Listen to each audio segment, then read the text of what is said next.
E se eu te dissesse que o céu não é um lugar de nuvens fofas, onde você fica flutuando, eternamente tocando harpa, mas sim uma dimensão física e real, onde você terá um corpo, um trabalho e responsabilidades? Prepare-se, porque tudo que você pensava saber sobre o céu está prestes a ser virado de cabeça para baixo. A imagem popular do céu, aquela de anjinhos sentados em nuvens, vestindo robes brancos e tocando harpa eternamente, não vem da Bíblia. Vem de séculos de arte renascentista, cultura pop e mal-entendidos teológicos. A verdade bíblica sobre o céu é infinitamente mais fascinante, mais tangível e mais surpreendente do que qualquer imagem que Hollywood ou a tradição religiosa nos venderam. Estamos falando de um lugar onde você vai comer comida de verdade, não em sentido espiritual abstrato, mas literalmente. Onde você terá um corpo físico ressurreto, não uma existência etérea fantasmagórica. Onde haverá cidades, arquitetura, atividades, criatividade e até governança. A Bíblia descreve o céu com detalhes concretos e específicos que a maioria das pessoas nunca leu ou nunca prestou atenção. E quando você realmente examina o que as Escrituras dizem, a imagem que emerge é radicalmente diferente e muito mais empolgante do que os clichês que dominam nossa cultura. Durante os próximos minutos, vamos desvendar 7 revelações bíblicas sobre o céu, que vão desafiar completamente suas pressuposições. Não são interpretações forçadas ou teologias esotéricas.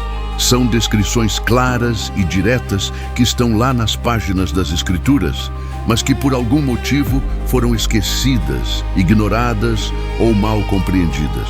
E aqui está o que torna isso ainda mais interessante. Quando você entende o que a Bíblia realmente ensina sobre o céu, toda a sua perspectiva sobre a vida eterna muda.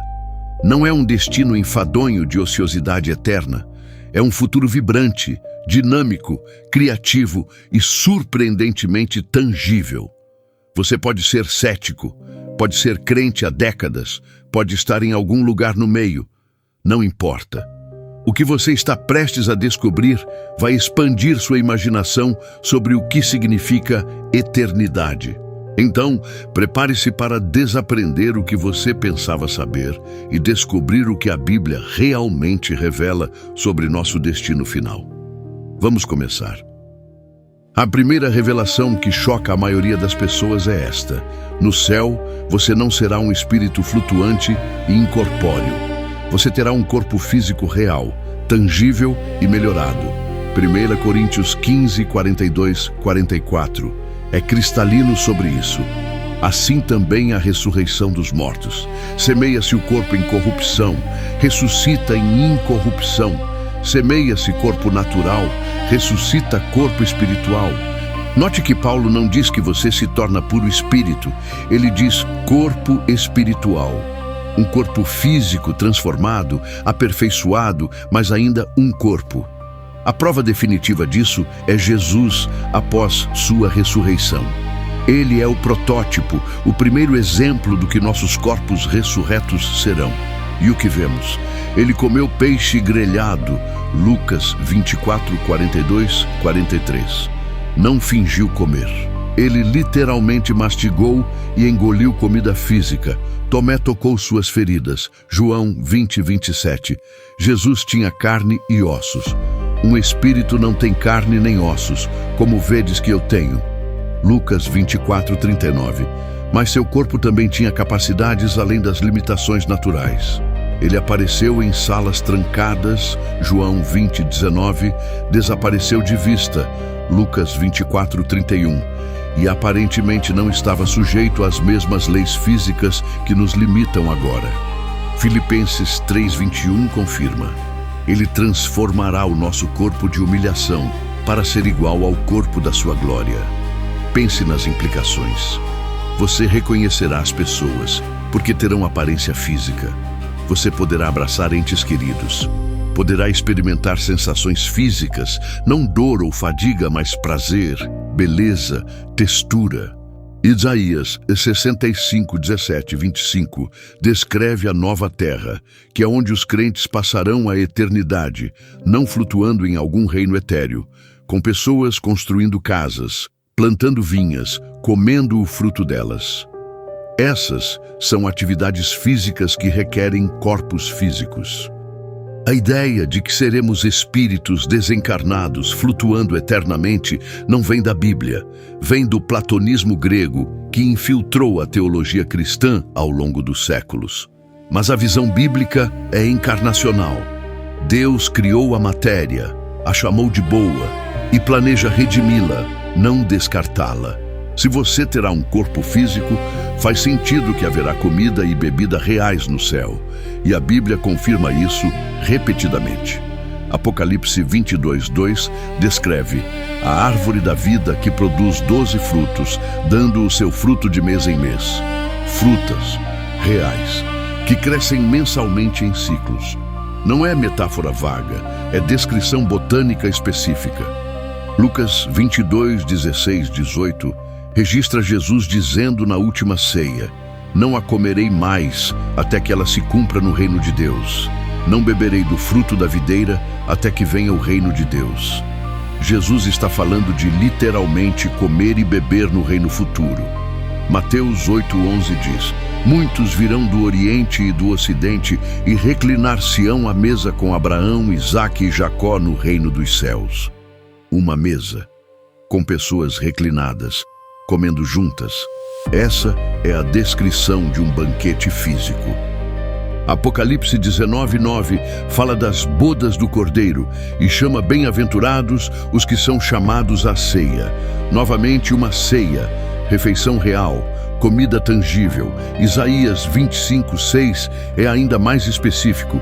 O Senhor dos Exércitos dará neste monte a todos os povos um banquete de coisas gordurosas, uma festa com vinhos velhos, pratos gordurosos com tutano e vinhos velhos bem clarificados.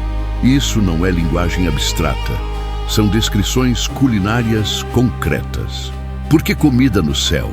Não porque precisaremos dela para sobreviver, nossos corpos serão imortais, mas porque comer é prazeroso, comunitário e celebratório. Refeições compartilhadas são uma das maiores expressões de comunhão e alegria humanas. Deus não criou papilas gustativas, aromas, texturas e sabores apenas para descartá-los na eternidade. Ele os criou como dons bons que refletem sua criatividade e generosidade. Eles serão aperfeiçoados, não eliminados, na nova criação. Imagine saborear comida sem culpa, sem consequências negativas à saúde, sem limites de capacidade estomacal. Puro prazer culinário em sua forma redimida e perfeita.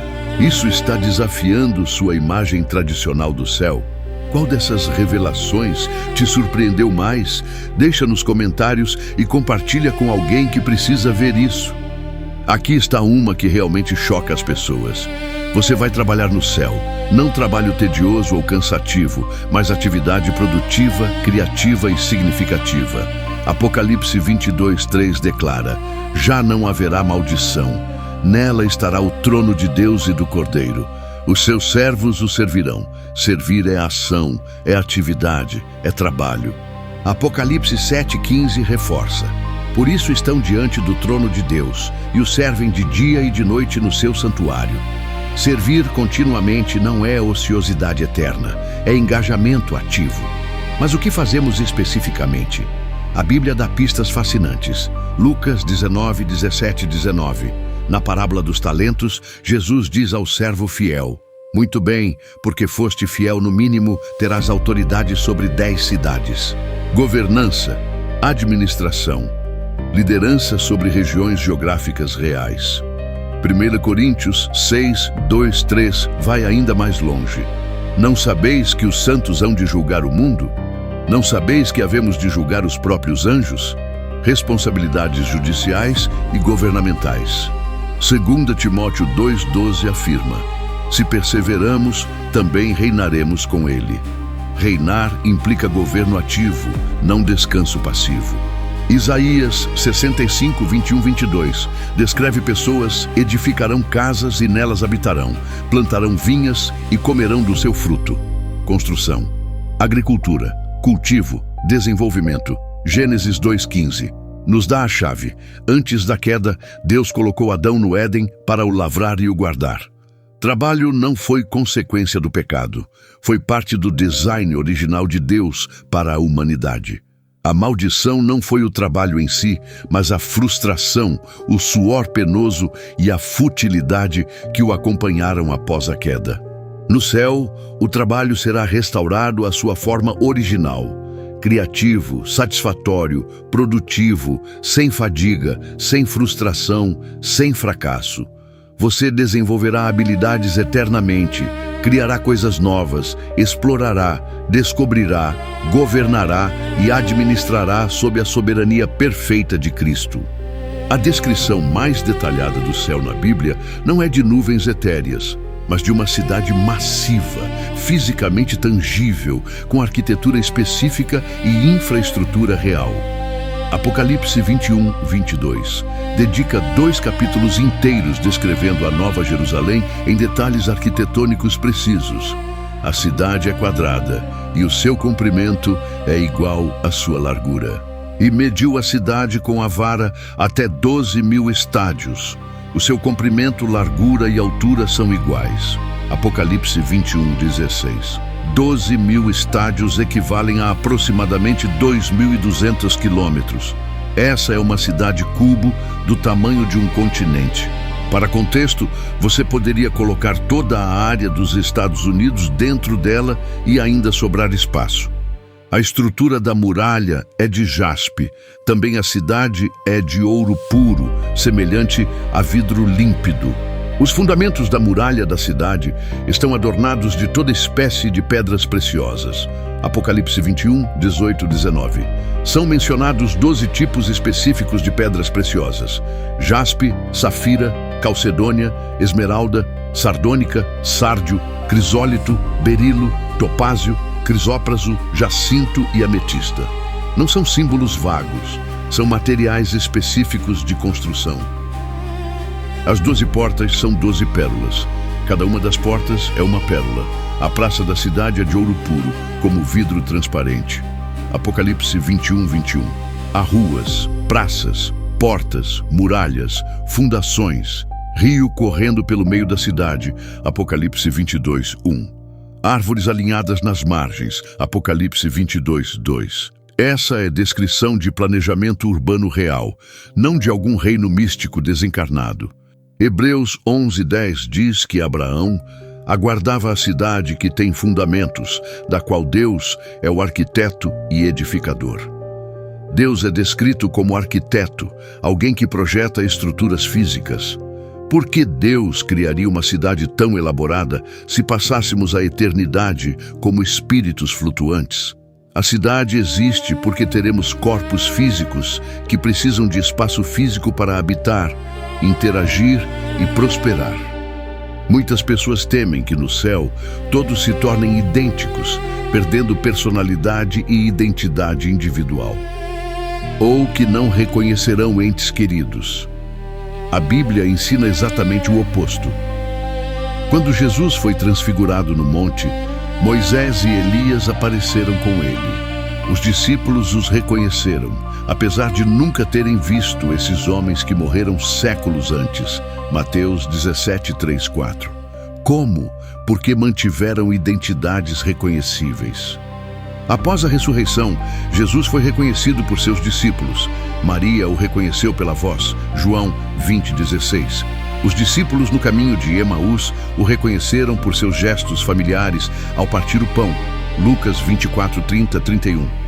Tomé o reconheceu pelas marcas em suas mãos. João 20, 27 e 28. 1 Coríntios 13, 12 diz: Agora conheço em parte, mas então conhecerei plenamente, assim como sou plenamente conhecido. Conhecimento mútuo. Reconhecimento. Relacionamento continuado, apenas aprofundado e aperfeiçoado. Jesus prometeu em Mateus 8:11 que nos reclinaremos à mesa com Abraão, Isaque e Jacó. Isso implica conversação, comunhão, relacionamento com santos históricos que conhecemos por nome. 1 Tessalonicenses 4, 13 e 18 descreve o reencontro dos crentes na segunda vinda. Paulo usa isso como consolo. Consolai-vos uns aos outros com estas palavras. O consolo só funciona se houver reconhecimento mútuo e reunião genuína. Você será você, apenas a melhor versão de você. Sua personalidade única, seus interesses, suas experiências formativas, tudo será preservado e aperfeiçoado.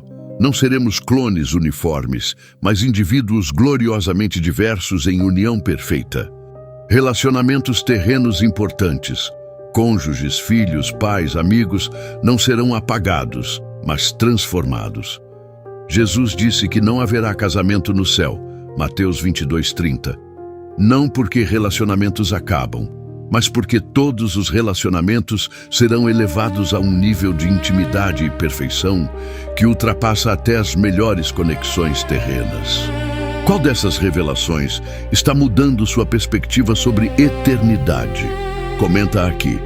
E se está gostando, curte o vídeo para ajudar mais pessoas a descobrir essas verdades. Aqui está uma que traz alegria especialmente para quem ama animais. A Bíblia indica claramente que haverá animais na nova criação. Isaías 65:25 descreve o mundo renovado. O lobo e o cordeiro pastarão juntos, e o leão comerá palha como o boi. Pó será a comida da serpente. Não se fará mal nem destruição alguma em todo o meu santo monte, diz o Senhor. Isaías 11:6-9 expande. O lobo habitará com o cordeiro, e o leopardo se deitará junto ao cabrito. O bezerro, o leão novo e o animal cevado andarão juntos, e um pequenino os guiará. A vaca e a ursa pastarão juntas, e as suas crias juntas se deitarão. O leão comerá palha como o boi. Essas não são metáforas sobre pessoas, são descrições literais de animais específicos vivendo em harmonia perfeita. Apocalipse 19:11-14 descreve Jesus voltando montado num cavalo branco, seguido por exércitos que há no céu em cavalos brancos. Cavalos no céu. Cavalos que hostes celestiais montam. Quando Deus criou animais em Gênesis, ele declarou que eram bons. A redenção de Romanos 8:19-21 abrange toda a criação que será libertada da escravidão da corrupção. Isso inclui o reino animal.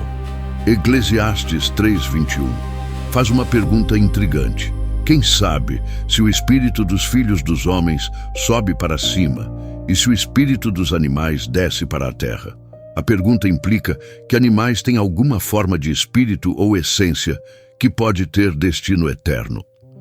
O teólogo C.S. Lewis argumentou que assim como somos salvos através de nossa união com Cristo, os animais que têm relacionamento significativo com humanos podem, de alguma forma, participar dessa redenção através de nós. Seu cachorro que te amou incondicionalmente estará lá? Seu gato que te fez companhia? A Bíblia não dá certeza absoluta sobre animais de estimação individuais, mas deixa a porta aberta. E certamente haverá animais na nova criação. Talvez versões aperfeiçoadas de todas as espécies que Deus criou. Aqui está a revelação mais surpreendente de todas, que contradiz completamente a teologia popular. Você não vai passar a eternidade lá em cima, no céu. O céu vem para cá, para a terra renovada. Apocalipse 21:1-2 é explícito. Vi novo céu e nova terra, pois o primeiro céu e a primeira terra passaram. Vi também a cidade santa, a nova Jerusalém, que descia do céu, da parte de Deus. A direção é crucial. A cidade celestial desce. O céu vem à terra, não o contrário. Apocalipse 21:3 continua.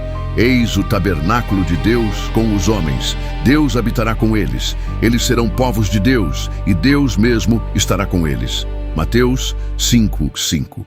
Bem-aventurados os mansos, porque herdarão a terra. não irão para o céu flutuante, herdarão a terra.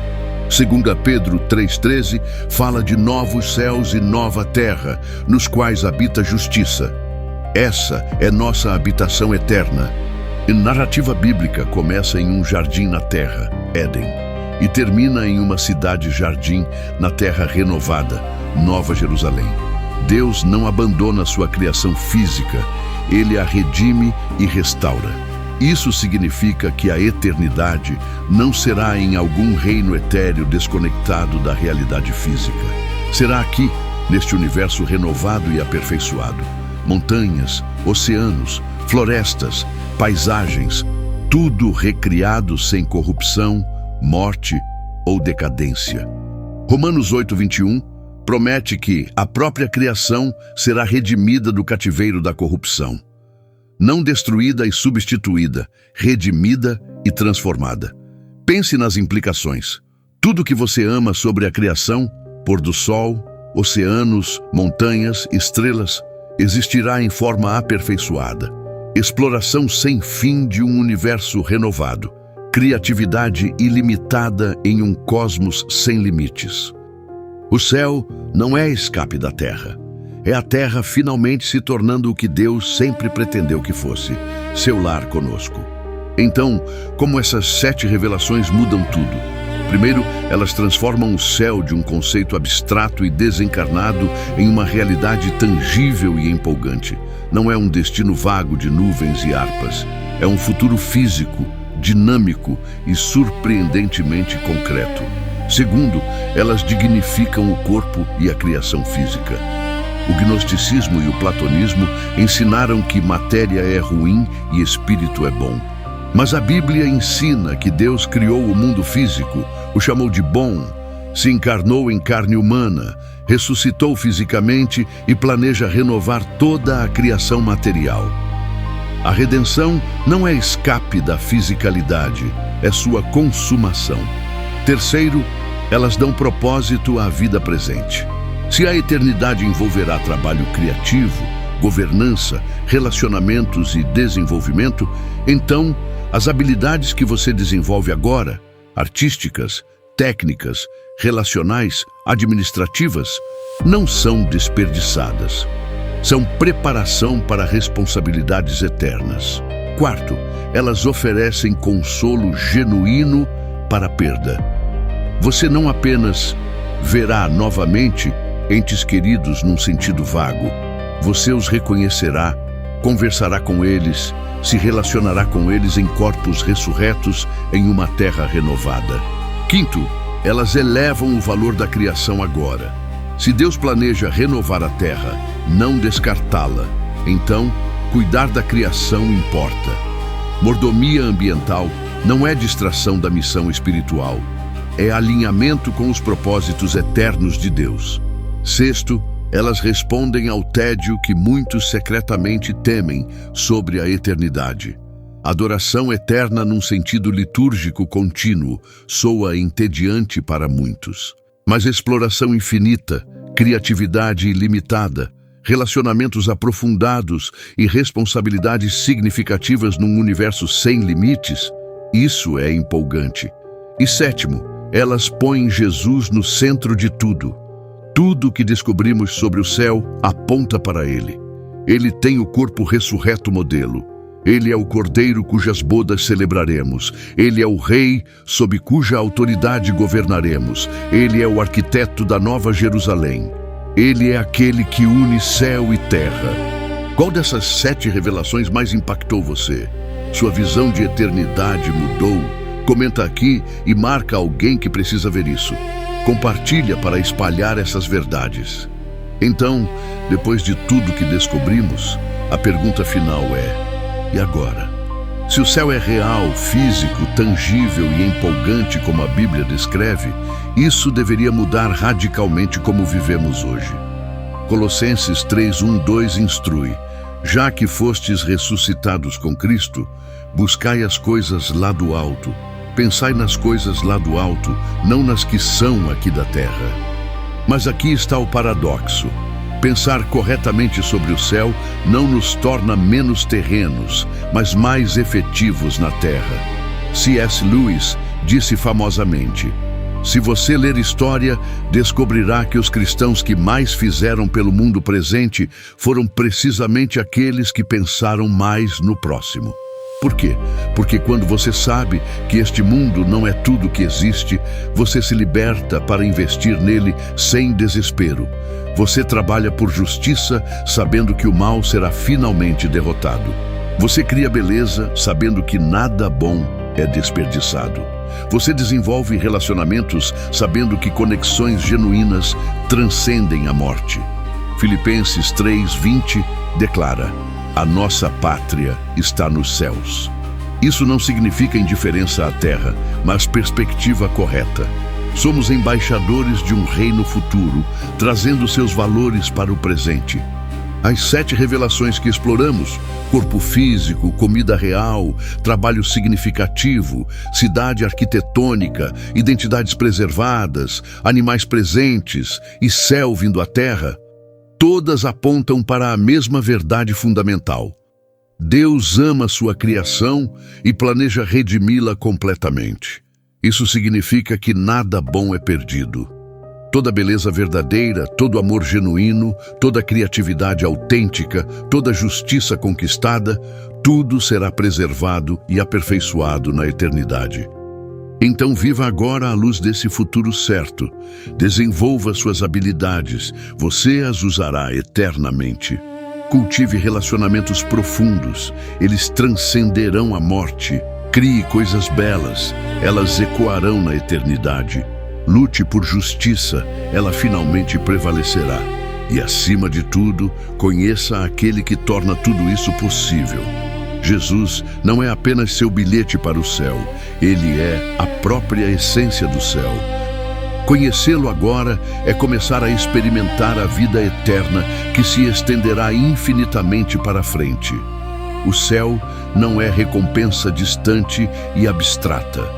É futuro tangível e empolgante que começa a invadir sua vida hoje quando você se entrega a Cristo. A escolha é sua. Viver como se este mundo fosse tudo, ou viver como embaixador de uma realidade maior, trazendo fragmentos do céu para a terra até o dia em que eles se fundirem completamente. O que você escolhe?